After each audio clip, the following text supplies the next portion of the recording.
Hello everyone, आज की इस वीडियो में हम बात करेंगे कुछ मेडिकल के बेसिक नॉलेज के बारे में जो कि हर किसी को पता होना चाहिए। ये जो आप स्क्रीन पे देख पा रहे होंगे, blood pressure, blood pH, respiratory rate, blood sugar, BMI, blood, haemoglobin, heart rate, RBC count, platelets and oxygen, एक एक करके इसके बारे में हम बात करेंगे और ये भी जानेंगे अगर इस चीज़ की कमी हो जाती है हमारे बॉडी में तो किस चीज़ तरीके का रोग जो है उत्पन्न हो जाता है। तो चलिए दोस्तों, वीडियो को शुरू करते हैं। तो सबसे पहले हम बात करेंगे ब्लड के बारे में। तो देखिए, ब्लड जो होता है ना, वो मेल और फीमेल की बॉडी में अलग अलग वेरी कर सकता है। अगर हम बात करते हैं मेल में, तो मेल में दोस्तों जो ब्लड होता है वो होता है 5 से 6 लीटर। अगर हम बात करते हैं फीमेल में, तो फीमेल में जो ब्लड का काउंट होता है वो होता है 4.5 लीटर। ठीक है, ये दोनों वेरी कर सकता है। अब दोस्तों बात आती है कि ब्लड में कौन कौन सी चीज़ें प्रेजेंट रहती हैं। ठीक है, तो ब्लड में देखो मैं 3 तरीके के सेल पाई जाती है ब्लड में। बेसिकली कौन कौन सी सेल पाई जाती हैं, यहाँ पे देखिए आप लोग, ब्लड में आरबीसी पाई जाती है, डब्ल्यूबीसी पाई जाती है और प्लेटलेट्स पाई जाती है। ठीक है, आरबीसी, डब्ल्यूबीसी और प्लेटलेट्स की। अब ये तीनों क्या होते हैं और बॉडी में हमारे किस तरीके का काम करते हैं, इसके बारे में हम समझते हैं। तो देखिए, जो आरबीसी होता है उसका सबसे पहले आप लोग फुल फॉर्म समझो, आखिर आरबीसी का फुल फॉर्म क्या होता है। ठीक है, तो यहाँ पे देखो, आरबीसी जो होता है ना, उसको हम रेड ब्लड सेल्स बोलते हैं। ठीक है, आरबीसी को हम रेड ब्लड सेल्स बोलते हैं। और अगर हम बात करते हैं नॉर्मल आरबीसी मेल में कितना होता है, तो वो होता है दोस्तों 5.5 मिलियन mm। यहाँ पे देखो 5.5 मिलियन जो है वो होता है। ये इसका मापने की इकाई होती है, तो आप लोग इसको याद रख सकते हो। ठीक है, अब बात आती है दोस्तों नॉर्मल आरबीसी काउंट फीमेल में कितनी होती है, तो वो होती है दोस्तों 4.5 से लेकर के 5 मिलियन तक। ठीक है, इसको हम अगर पढ़ना हो तो कैसे पढ़ेंगे, 4.5 मिलियन। ठीक है, 4.5 मिलियन टू 5 मिलियन पर mm पर क्यूब। ठीक है, पर mm पर क्यूब, इसको हम ऐसे पढ़ते हैं। देखिए, आप लोग कॉपी पेन लेकर के बैठिएगा और इन सारे वैल्यूज़ को नोट जरूर कर लीजिएगा। ठीक है, क्योंकि ये कहीं ना कहीं आपके जो है बहुत ज़्यादा यूजफुल रहेंगे। अब बात आती है दोस्तों डब्ल्यूबीसी की। तो डब्ल्यूबीसी क्या होता है, डब्ल्यूबीसी को हम बेसिकली बोलते हैं क्या है, वाइट ब्लड सेल्स। ठीक है, डब्ल्यूबीसी को हम लोग वाइट ब्लड सेल्स के नाम से भी जानते हैं। अब अगर हम बात करते हैं इसका नॉर्मल काउंट कितना होता है इंसान की बॉडी में, तो वो होती है दोस्तों 6000 से लेकर के 8000 पर mm क्यूब। ठीक है, 6000 से 8000 पर mm क्यूब जो होती है वो नॉर्मल डब्ल्यूबीसी की होती है। अब यहाँ पे बात आती है दोस्तों जो प्लेटलेट्स होती है। प्लेटलेट्स भी एक तरीके के सेल्स होते हैं जो कि ह्यूमन के ब्लड में पाए जाते हैं। उसकी जो काउंट होती है वो होती है 1.5 से लेकर के 4 लाख तक। ठीक है, यहाँ पे आप लोग देखिए, मैंने सारे वैल्यूज़ फुट कर दिए हैं। 1.5 से लेकर के 4 लाख तक जो है इसकी वैल्यू होती है। चलिए, अब मैं आपको कुछ इंटरेस्टिंग फैक्ट बताता हूँ। जो प्लेटलेट्स होते हैं ना, वो क्या होते हैं, क्लॉटिंग के लिए जो है जिम्मेदार होते हैं हमारी बॉडी में। जैसे मान लीजिए अगर कभी भी आपका हाथ वगैरह कट जाता है, तो आप लोगों ने नोटिस किया होगा, जैसे हाथ कटता है ब्लड बाहर आता है, और ब्लड जैसे ही दोस्तों बाहर आता है उसके कुछ समय बाद जो है क्लॉटिंग अर्थात ब्लड जो है का थक्का बन जाता है और ब्लड आना बाहर बंद हो जाता है। ठीक है, तो वो सारी की सारी जो चीज़ें होती हैं वो प्लेटलेट्स की वजह से होती हैं। प्लेटलेट्स में एक फाइब्रोनोजिन नाम का जो है हार्मोन पाया जाता है, उसकी वजह से सारी की सारी मैकेनिज्म होती हैं। तो बेसिकली प्लेटलेट्स क्या करता है, प्लेटलेट जो है ब्लड क्लॉटिंग का काम करता है हमारी बॉडी में। अब बात आती है कि डब्ल्यूबीसी का जो है वो काम क्या होता है हमारी बॉडी में। तो डब्ल्यूबीसी जो होता है वो इम्यून सिस्टम के लिए, जो हमारा इम्यून सिस्टम है, आप लोगों ने देखा होगा कोरोना के टाइम में इम्यून सिस्टम स्ट्रांग करना है, तो उसका मतलब जो होता है डब्ल्यूबीसी से वो रिलेट करता है इम्यून सिस्टम। तो जो इम्यून सिस्टम जो मनुष्य के शरीर में ज़्यादा होता है और कम होता है, वो डब्ल्यूबीसी में काउंट किया जाता है। अब बात आती है दोस्तों कि आरबीसी में जो है किस चीज़ के लिए जिम्मेदार होता है। तो देखिए, आरबीसी का जो काम होता है हमारी बॉडी में वो होता है दोस्तों ऑक्सीजन कैरी करने का। किसका, ऑक्सीजन कैरी करने का। इसका जो जिम्मेदार होता है वो होता है आरबीसी। आरबीसी क्या करता है, बॉडी के जिस भी पार्ट में जिस भी ऑर्गन्स हो, जिस भी ऑर्गन्स को अगर ऑक्सीजन की ज़रूरत होती है तो क्या करता है, आरबीसी ब्लड के रास्ते, ठीक है, पूरे ऑक्सीजन को सप्लाई कर देता है हमारे जिस भी ऑर्गन को ज़रूरत होती है। ठीक है, तो ये कुछ हो गया आपके इंटरेस्टिंग फैक्ट। अब मैं आपको थोड़ा सा और आपको एक चीज़ जानकारी देना चाहता हूँ जो कि आपको जानना ही चाहिए। देखिए, आप लोग ये समझिए कि जो मैंने आपको बताया आरबीसी, डब्ल्यूबीसी और प्लेटलेट, ये कौन सी सिचुएशन में इंसान के शरीर में कम होती है, या तो मेल के या तो फीमेल में। तो देखिए, जो आरबीसी होती है ना, अगर किसी व्यक्ति को, ठीक है, मलेरिया हो गया है, कौन सी बीमारी हो गई है, मलेरिया अगर हो गया है, तो उस स्थिति में क्या होता है दोस्तों, उस स्थिति में होता यह है कि घट जाता है, आरबीसी जो है ना वो घट जाता है, मतलब कम हो जाता है मनुष्य के शरीर में। आप लोगों ने देखा होगा जब किसी को मलेरिया होता है, ब्लड चेक होता है, तो डॉक्टर क्या बताते हैं कि इनका आरबीसी काउंट जो है वो कम हो रहा है। अब आप लोग समझिए कि आखिर ऐसी कौन सी स्थिति आती है जब जो है डब्ल्यूबीसी जो है डिक्रीज होना स्टार्ट हो जाता है बॉडी में। तो देखिए जो डब्ल्यूबीसी होती है ना, यानी कि वाइट ब्लड सेल्स, तो वाइट ब्लड सेल्स जो आप लोगों ने सुना होगा एक बीमारी आती है एड्स, ठीक है। तो जब एड्स होता है ना तो उस सिचुएशन में क्या होता है, डब्ल्यूबीसी का जो काउंट है वो हमारे शरीर में कम हो जाता है, अर्थात डब्ल्यूबीसी जो है घटने लगता है हमारे शरीर में। अब देखिए प्लेटलेट्स कब कम होता है, ठीक है। प्लेटलेट्स को आप लोगों ने सुना होगा, एक जो बीमारी होती है क्या होती है, डेंगू, ठीक है। डेंगू बहुत चला था दोस्तों एक टाइम पे। तो वो जो बीमारी होती है ना उसमें क्या होता है, प्लेटलेट्स जो होता है वो कम हो जाता है, बहुत ही ज़्यादा कम हो जाता है। तो उसमें जो है वो डेंगू बीमारी होती है, उसमें प्लेटलेट जो है वो कम हो जाता है। तो ये तो कुछ थे फैक्ट जो कि मैंने आपको बताया, जो कि आपको पता रहना चाहिए, ठीक है। तो इसमें मैंने आपको बताया कि इसका काउंट कितना होता है और कम होने से कौन सा रोग होता है, और मैंने सारे के जो भी आरबीसी, डब्ल्यूबीसी और प्लेटलेट्स है उनका मैंने आपको फंक्शन बता दिया है। अब हम आगे चलते हैं, जानते हैं दोस्तों हीमोग्लोबिन के बारे में। देखिए हीमोग्लोबिन क्या होता है, हीमोग्लोबिन सबसे पहले आप लोग समझो। देखिए जो हीमोग्लोबिन होता है ना हमारे बॉडी में, ठीक है, जो आप लोगों ने अपने जो ब्लड है उसका आप लोगों ने देखा होगा कि ब्लड जो होता है वो रेड कलर का होता है। किस कलर का होता है, रेड कलर का। तो वो जो होता है किस वजह से होता है, वो होता है दोस्तों हीमोग्लोबिन की वजह से, ठीक है। हीमोग्लोबिन की वजह से ही जो हमारा जो ब्लड है वो क्या होता है, वो रेड होता है। अब देखिए इसकी जो संख्या होनी चाहिए मेल में और फीमेल में वो वैरी करता है। मेल में जो होनी चाहिए उसकी संख्या दोस्तों वो होनी चाहिए, यहाँ पे देखिए आप लोग 13.5 से लेकर के 17.5 तक होता है ग्राम पर डीएल। ये इसका मात्रक होता है डीएल, ग्राम पर डीएल इसको बोलते हैं। तो अगर आपको मेल में पूछ रहा है, ठीक है, तो 30.5 से लेकर के 17.5 ग्राम पर डीएल के बीच में ये वैरी करेगा, ठीक है। अगर देखो बहुत बारी क्या होता है, हीमोग्लोबिन जब कम होता है ना हमारी बॉडी में, तो क्या होता है आप लोगों ने देखा होगा कि आपको कोई भी चीज़ करने का मन नहीं करेगा, आपके शरीर में वीकनेस आ जाएगी, सुस्ती आ जाएगी, ठीक है। तो उस कंडीशन में जब आपको सारे के सारे जो है किसी भी तरीके की प्रॉब्लम ना हो, और केवल आप लोग का अगर ऐसा हो रहा है कि आपको जो है बहुत ज़्यादा जो है लेजीनेस फील हो रहा है, बहुत ज़्यादा वीकनेस हो रहा है, खड़ा होने का मन नहीं करता है, तो उस सिचुएशन में क्या होता है, उस सिचुएशन में आपका हीमोग्लोबिन काउंट जो है वो कम हुआ रहता है, ठीक है।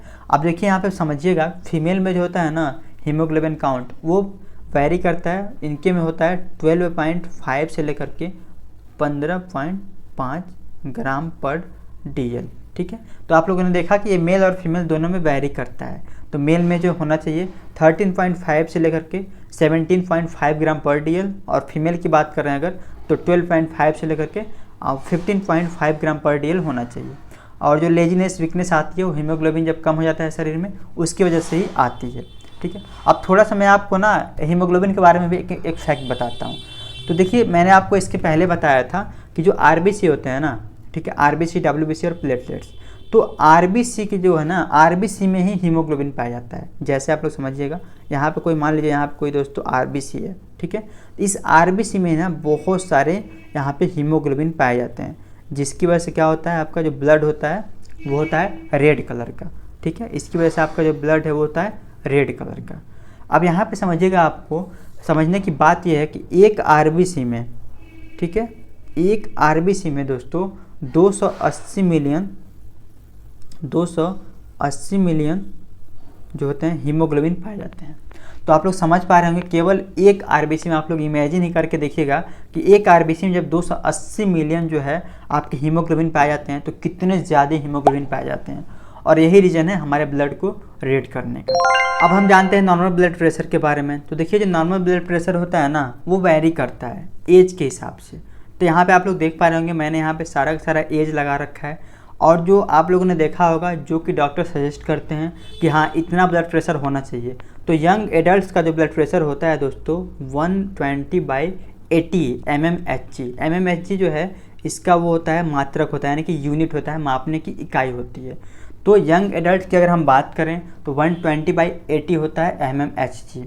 अगर हम बात करें दोस्तों न्यूली बॉर्न, जो कि बच्चे जो पैदा होते हैं, ठीक है, उस समय उनका ब्लड प्रेशर कितना होता है, तो ब्लड प्रेशर जो बच्चे पैदा होते हैं उनका जो होता है 90, देखिए 90/55, ठीक है, यानी कि ये देखिए 90 होता है और जो है नीचे का होता है 55। इसके बारे में भी हम बात करेंगे, ये ऊपर नीचे क्यों लिखा जाता है, ठीक है। और आती है दोस्तों ओल्ड एज।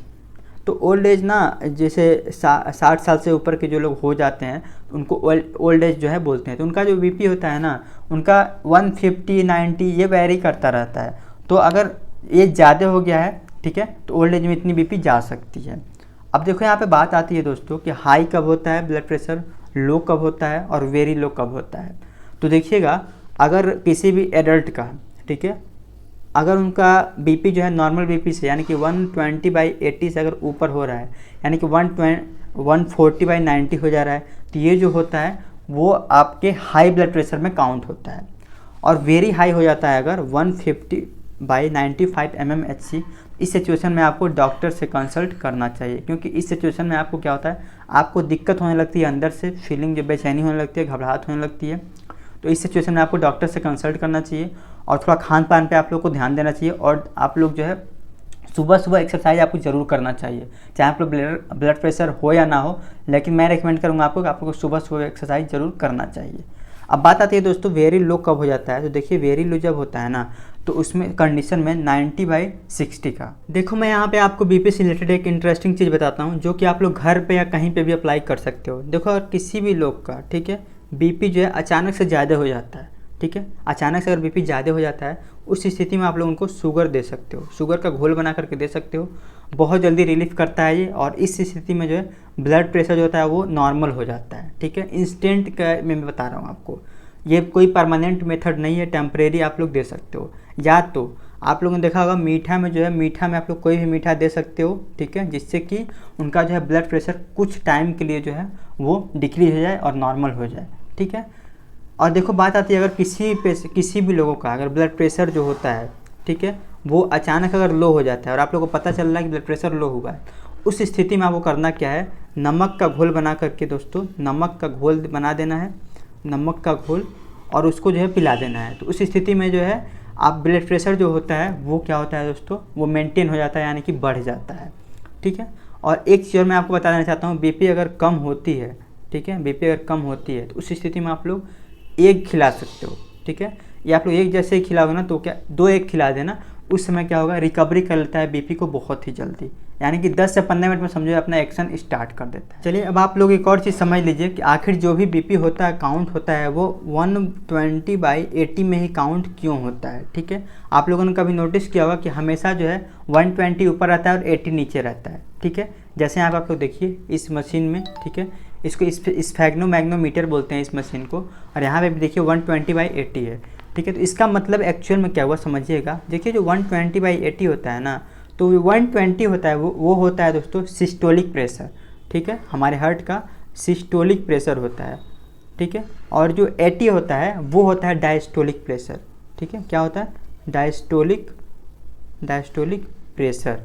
तो सिस्टोलिक को हम बोलते हैं बेसिकली कॉन्ट्रैक्शन, जब हमारा हार्ट जो है सिकुड़ता है उस समय सिस्टोल बोलते हैं, और जब हमारा हार्ट जो है रिलैक्सेशन पीरियड में होता है उसको हम डायस्टोलिक प्रेशर बोलते हैं। तो ऊपर जो आप लोग देखते हो वो होता है सिस्टोलिक नंबर, ठीक है, और नीचे जो आप लोग देखते हो 80 वो होता है डायस्टोलिक नंबर। यानी कि इस स्थिति में सिस्टोलिक में जो हार्ट होता है वो सिकुड़ता है, ठीक है, यानी कि कॉन्ट्रैक्शन होता है, और डायस्टोलिक में जो होता है रिलैक्सेशन होता है, ठीक है। अब देखो, ब्लड प्रेशर जो नापने की मशीन होती है उसको हम बोलते हैं स्फिग्मोमैग्नोमीटर। क्या बोलते हैं, स्फिग्मोमैग्नोमीटर। पहले जो होता था दोस्तों, ये इस तरीके के फॉर्म में आता था, इसमें पारा हुआ होता था, इसमें पारा भरा हुआ होता था, और इसे डॉक्टर जो है इसको लगा करके और चेक करते थे। अब आता है दोस्तों पूरा डिजिटली, तो अब इससे चेक होता है, आप लोग देख सकते हैं। अब बात आती है दोस्तों यहाँ पे कि हार्ट रेट और पल्स रेट क्या होता है।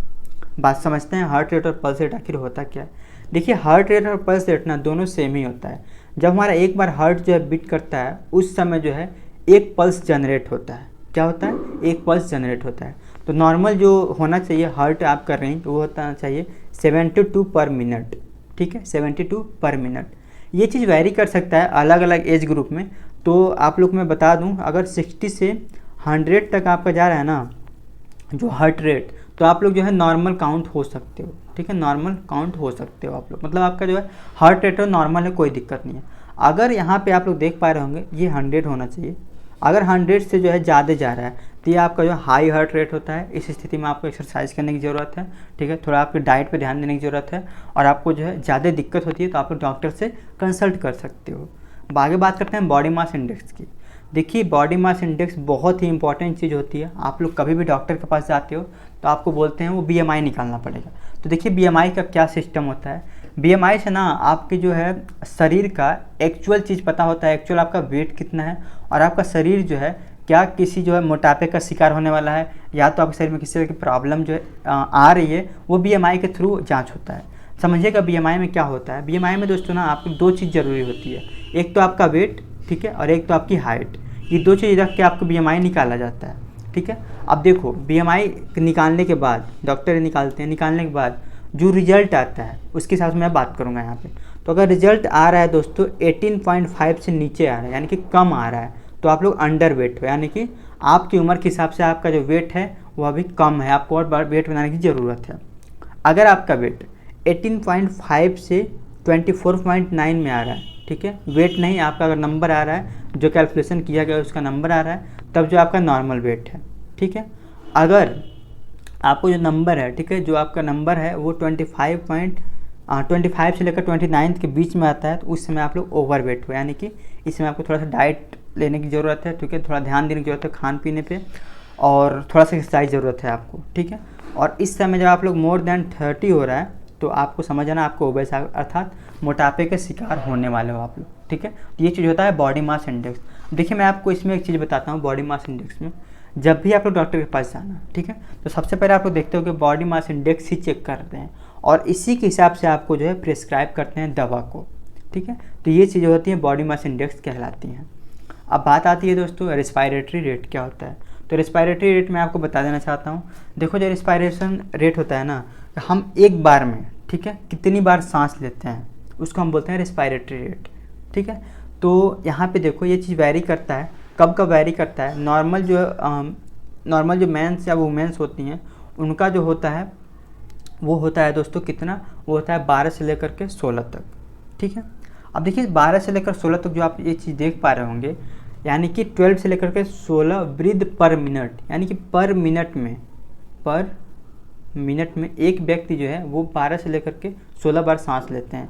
लेकिन अगर हम बात करते हैं यही चीज़ इन्फेंट में, यानी कि छोटे बच्चों में, उनका 1 साल तक जब वो लोग जन्म लेते हैं, यानी कि जब वो 0 से लेकर के और 1 ईयर तक जब वो जन्म लेते हैं उसके 1 साल तक, इनका जो दोस्तों सांस लेने की गति होती है ना वो 44 पर मिनट होती है, मतलब 44 बार सांस लेते हैं, ठीक है। धीरे धीरे एज के साथ ही फिर ये नॉर्मल होता चला जाता है। ये हो गया रेस्पिरेटरी रेट। अब दोस्तों हम यहाँ पे बात करते हैं कुछ और चीज़ों के बारे में। तो यहाँ पे आप लोग देखिए ज़रा कि ऑक्सीजन लेवल के बारे में हम बात करते हैं, ठीक है। आखिर ऑक्सीजन लेवल कितना होना चाहिए। तो आप लोगों ने देखा था कोरोना में जो है ऑक्सीजन लेवल का काफ़ी ज़्यादा चला था। ऑक्सीजन लेवल किसी को कम था तो उसको जो है वेंटिलेटर पे लेटाया जा रहा था, फिर उसको ऑक्सीजन दिया जा रहा था। तो देखिए ऑक्सीजन को ना काउंट करने के लिए, ऑक्सीजन लेवल काउंट करने के लिए पल्स ऑक्सीमीटर आता है। ये देखो आप लोग, ये पल्स ऑक्सीमीटर है, ठीक है, ये ऑक्सीजन लेवल को काउंट करता है। अब यहाँ पे देखिए थोड़ा आप लोग नाम से कन्फ्यूज मत होइएगा, पल्स ऑक्सीमीटर, पल्स क्यों नाम है इसका, ठीक है, जिससे आपको कन्फ्यूज नहीं होता। ये पल्स ऑक्सीमीटर इसको बोलते हैं।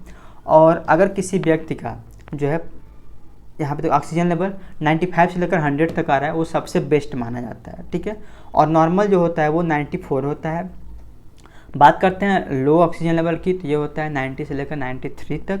और अगर वेरी लो आता है दोस्तों तो वो होता है 80 से लेकर के 89 तक। ये होता है वेरी लो की कैटेगरी, ठीक है। अब हम बात करते हैं दोस्तों ब्लड शुगर के बारे में, ठीक है। ब्लड शुगर को दोस्तों मापने के लिए सबसे पहले जो यंत्र आता है उसको हम बोलते हैं ग्लूकोमीटर। ये देखिए ग्लूकोमीटर है, ठीक है, ये ब्लड शुगर को मापने के लिए आता है। तो यहाँ पे देखिए ब्लड शुगर को ना जब आप लोग जाते होंगे काउंट कराने ब्लड शुगर डॉक्टर के पास, तो वहाँ पे क्या बोलते हैं आपसे, वहाँ से आप लोग ये बोलते हैं कि खाना खाने से पहले एक चेक होगा और एक खाना खाने के बाद चेकअप होगा, ठीक है। तो यहाँ पे देखो फास्टिंग में अगर आपका रिजल्ट आता है 70 से लेकर 100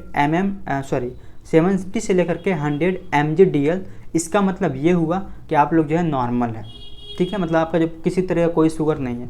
अगर आफ्टर ब्रेकफास्ट, मतलब ये कि जो खाना खाने के बाद आपका चेक हो रहा है, ब्रेकफास्ट किया आपने, एक तो आपने फास्टिंग पे कर लिया, एक आपने खाना खाने के बाद चेक करवाया, उस समय आपका अगर रिजल्ट आता है 70 से लेकर के 140 mm/dl, तो आप मतलब आपका जो सिचुएशन है वो सही है, ठीक है।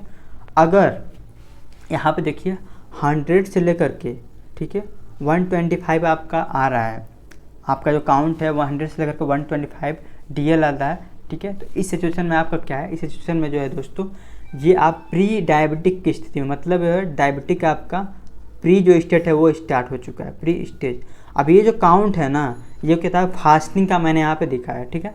मतलब अगर आप लोग फास्टिंग हो, यानी कि सुबह खाली पेट आप लोग गए और चेक कराए और रिजल्ट आपका इतना के बीच में वेरी कर रहा है, इसका मतलब ये हुआ कि आपको जो है दोस्तों वो डायबिटिक की प्री स्टेज है, स्टार्ट हो चुकी है, ठीक है। और अगर यही चीज़ें जो है आपको मिलती है 125 से ज़्यादा, ठीक है, 125 से ज़्यादा, इसका मतलब ये हुआ कि आप जो है वो डायबिटीज, मतलब पूरी तरीके से शुगर जो आपके बॉडी में फैल चुका है। अब बात आती है यहाँ पे बॉडी टेम्परेचर की। तो देखिए बॉडी टेम्परेचर ना 2 तरीके से मेजर की जाती है हमारे शरीर में, ठीक है। यहाँ पे समझिएगा आप लोग, एक जो मेजर की जाती है, आप लोगों ने देखा होगा डॉक्टर जो बोलते हैं जब मेजर करते हैं, तो एक होती है फ़ारेनहाइट में और एक होती है डिग्री सेल्सियस में।